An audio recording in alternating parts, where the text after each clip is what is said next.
Welcome back. I'm Michael Bull, and this is the Commercial Real Estate Show. Today we're talking about senior housing. Please welcome my next guest. It's George Yedinak. He's publisher of Senior Housing News. George, thanks for being with us. Thanks, Michael, for having me.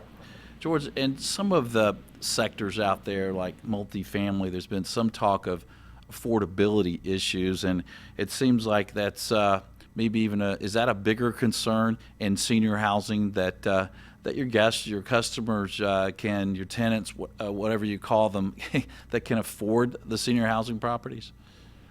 Yeah, I think, the trends that we're seeing, when it comes to affordability in senior housing and senior living are, the market really kind of focuses on either the upper end or the lower end of the market with, various government assistance programs. And then there's a large swath of the population that sits in the middle income section, and there's quite frankly not a lot of great options out there for an affordable product that's kind of mid-market and midstream. Developers and operators have been really struggling with finding the right product to serve this large part of the population, and it's a challenge because there's so much of senior housing operations revolves around labor, and there's only so much you can do with those labor costs in terms of lowering them. And that continues to be a problem.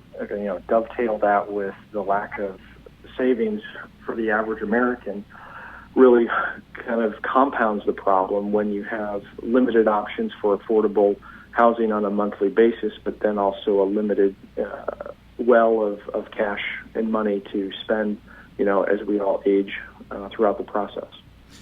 Right. So if you're poor enough, maybe the government bails you out, and if you're rich, you're rich. That market can take care of itself. But that middle market. So where there's usually a problem, there's opportunity. Is that an opportunistic area for developers or operators today?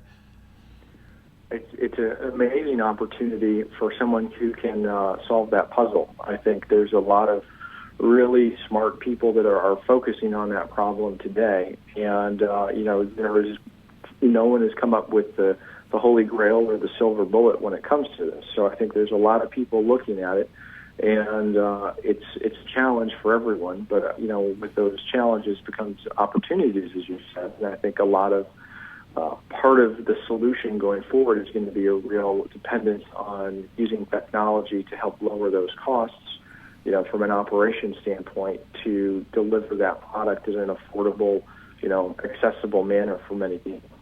Right, and George Yedinak, he's publisher of Senior Housing News, and I think from that stance you get to see a lot of sides of this industry. And what about technology? What do you see there? Well, I think I see the technology component from really two angles, Michael. I see it aspect of it from lowering costs, whether it's using electronic health records or campus-wide Wi-Fi for monitoring programs. But additionally, we're starting to see technology be used as more of a marketing tactic from the front office and sales staffs of senior housing communities to really try and differentiate their communities with various apps and technologies that are available, whether it's to communicate with family and friends or just communicate internally with other residents. It's really becoming part of the whole sales and marketing package for these communities as well. That's interesting, and I guess some of that technology's come down in cost, but it still can be, I guess, rather expensive to retrofit in some cases. It is, and I think that's one of the things that I think developers, when looking at developing new communities or properties, really need to kind of focus in on, what those costs are and how to incorporate them in an effective manner. But those are becoming almost as important as, heating, electric, and air conditioning that we rely upon day to day, and people are coming to expect, internet connectivity and technology almost as it were, a basic service these days. Right. And we're near the end of the segment here, but can you leave us with a quick tip for developers? My suggestion with developers is, look closely at the market you're looking to develop in and make sure that the right supply and demand is there. We're hearing a lot of pockets of the U.S. seeing some overbuilding when it comes to senior living and senior housing properties at this time. So it's one where if you build it, they will come doesn't always resonate in this market today. That may change in 10 years, but it's definitely, look before you leap and know your numbers. Those are real important things that we hear time and time again, people getting enamored with senior living and don't do the research up front and aren't masters of their P&L and their budgets on a go-forward basis, which are always scary things. That's great advice, George. Thanks for joining us.